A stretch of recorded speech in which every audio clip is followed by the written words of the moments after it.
Brad Rogers is here. Brad, come on in, come on in, come on in. Don't stand on ceremony. How are you? I'm well, thank you. How's that for an entrance, eh? Oh, just, yeah, it's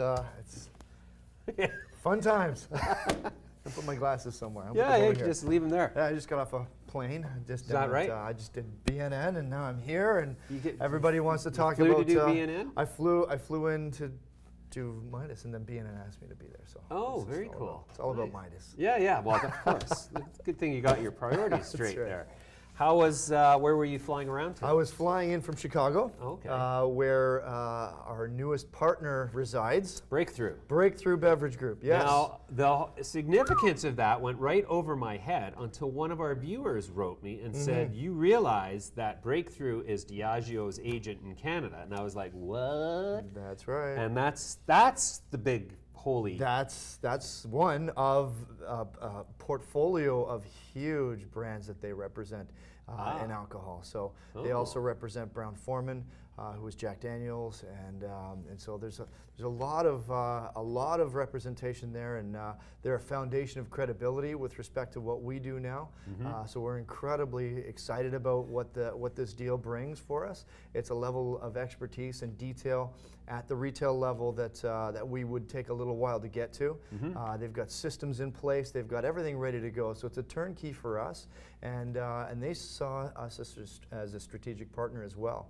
And so they've also made an investment in us. Right. So unlike other distributors that have partnered up, these guys saw an opportunity here in CannTrust, and well, it's not even just money. I think what they want to do is in the United States, there's 3 tiers of alcohol distribution that you can't cross lines on. So you're either a producer, a distributor, or a retailer. And so they're in the middle. They're a distributor, and this is they brought basically alcohol out of prohibition. They've been around that long, generations and generations. And so they saw this as an opportunity where there are no lines. You can be all things in the space, to be able to actually capitalize and be all things in the space. And so they've got the level of expertise on the distribution side of it, but they also want to experience the other pieces of it, which is producing, manufacturing, branding, and perhaps some of those brand partners that are out there are going to have a look our way now, because and they all have actually, to be frank.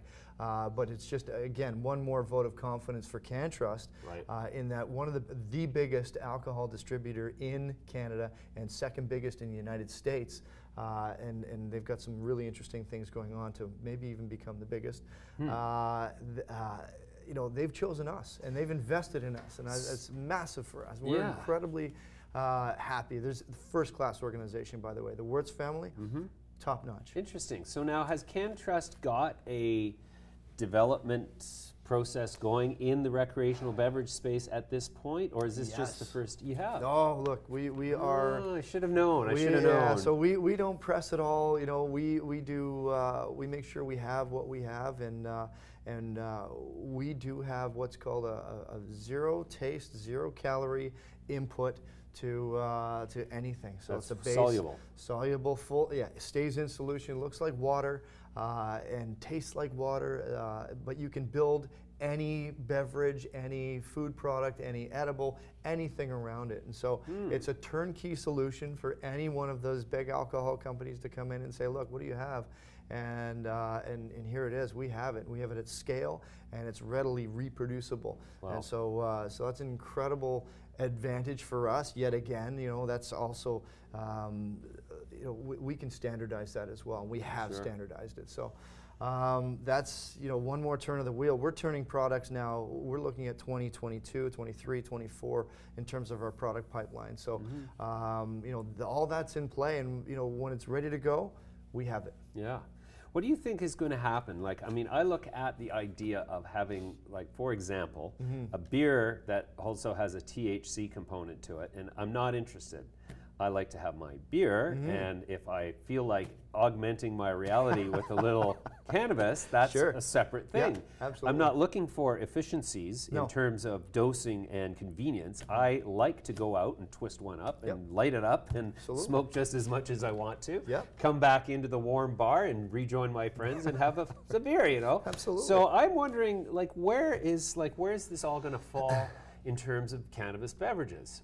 Is this like an instead of alcohol idea? It's an option too.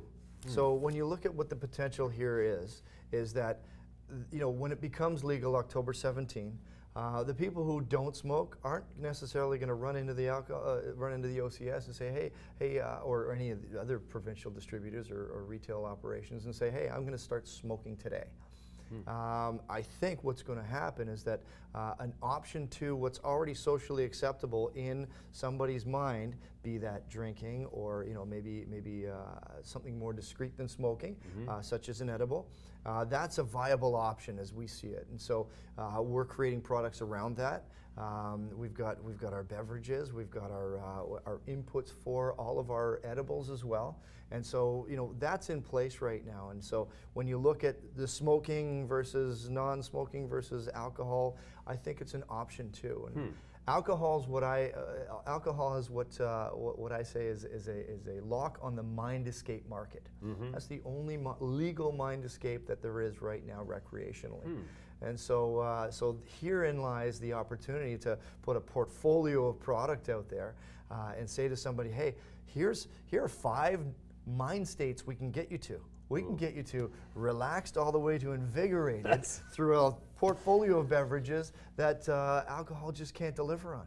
And that's what's in the works right now. It worries me.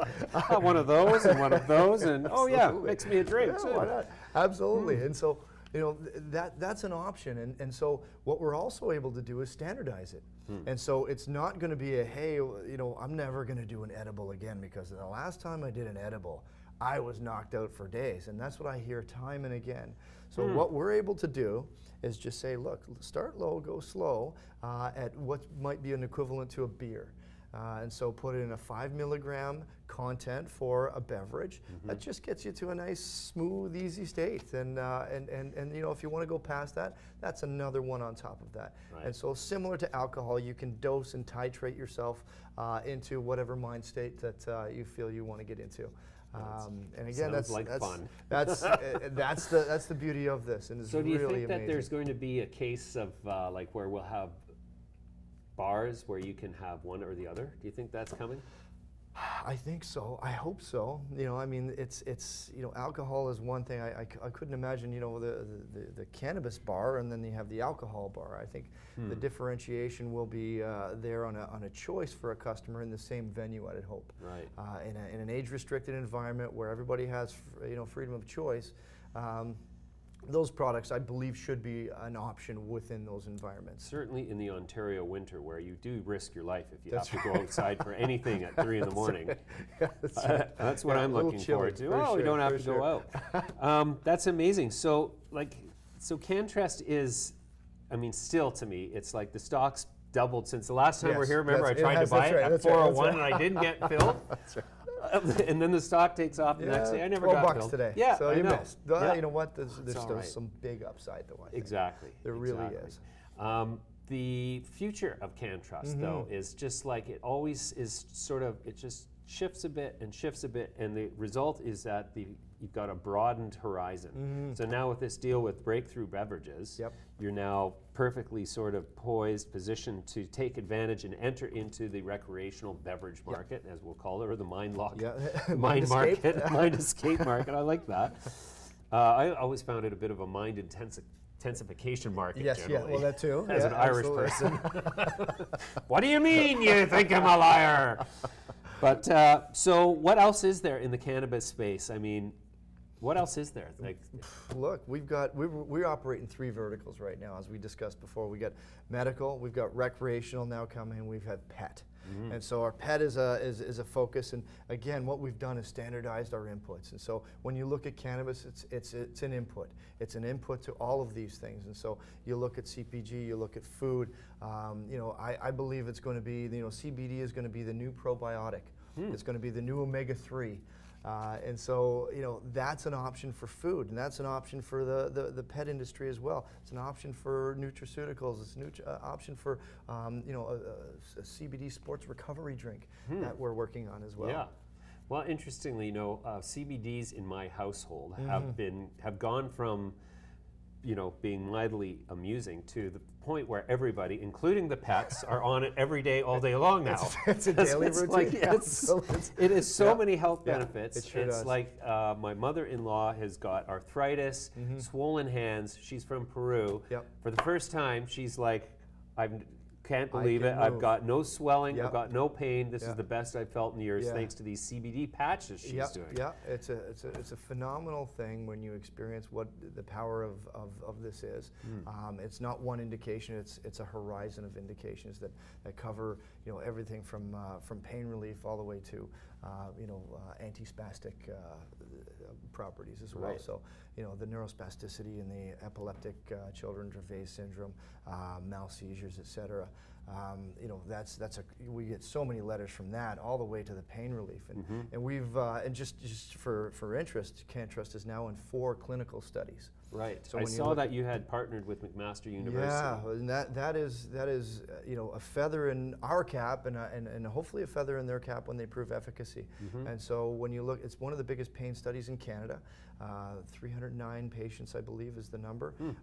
And so when you get phase 1, phase 2, double-blind crossover study with an organization such as McMaster, it really validates you. And you know, the healthcare professionals are starting to look at this as a frontline option to the opiates. So when you think of pain relief, it's not just straight to the opiate. It's frontline potentially is now, you know, a standardized dosed vegan capsule from CannTrust, THC option or 1-to-1 option or CBD option. So there's a lot of potential there, and we're looking forward to those results of that study. One of the things we didn't get to talk about yet is your decision to absorb the excise tax for medical cannabis patients. Now, I mean, everybody's in love with CannTrust enough already, as far as I can tell. And now you're going bending over backwards, literally, financially, for your patients. We are. And what is the burden of tax on an average medical patient? It's the $1 a gram. It's $1 a gram. It's a big number, and so when you look at the potential of somebody putting that out themselves, somebody who may not be able to afford it, or on the verge of saying, okay, you know, can I afford this, or, you know, do I get my health care to pay for opiates, which is the last resort for some of these folks who cannabis actually works for, and so we saw that as a good corporate citizen duty to make sure that everyone who is medicinally in need to be taken care of, and so that's just who we are, and that's how we operate. So we've heard a lot of really good things from the street about that, and from our customers alike, and we're hopeful that it really does make a difference. Sure. Is this something that all LPs do? No. It's not done, is it? No, okay. By no means. That's what I was going to say. No. Why doesn't everybody do this? Well, it's an economical decision for a lot, and you know, again, we're very, you know, CannTrust, the brand, is very medicinally focused. Corporate CannTrust wants to do its you know, good deed as a corporate citizen, but the brand has a lot of very in-need patients, and so we're very happy to help in supporting the excise tax. That's great. And so how's everything going with the build-out in Niagara? That thing's all up and running now? Oh, you know, it changes by the minute. You know, I see pictures of it. I'm flying around and doing my thing, you know, and I get down there every so often, and every time I go down there, there are more and more people, and there's more rooms filled, and you know, it's the processing. It's the industrialization of cannabis in front of your eyes. And when you look at our facility down there, I call it the modern manufacturing plant. It's to a degree walking into you know, a Toyota and or a Ford for that matter. Wow. But the care and diligence and standardization that we have allows us to get to that same result every single time. And so, you know, we're getting incredible results. Our Cannatonic CBD is at 28%. Wow. Our Gold Kush 27% standardized.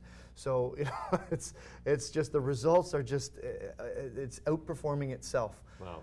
And of course the grams per square foot are increasing over and over and over again. And so I can't say enough about the team. You have to come down another again. Visit. Absolutely. Maybe October 17th would be a good date to come down there. That's probably a great date to come down. All right, Brad, we'll leave it there for now. Thanks again for coming in today.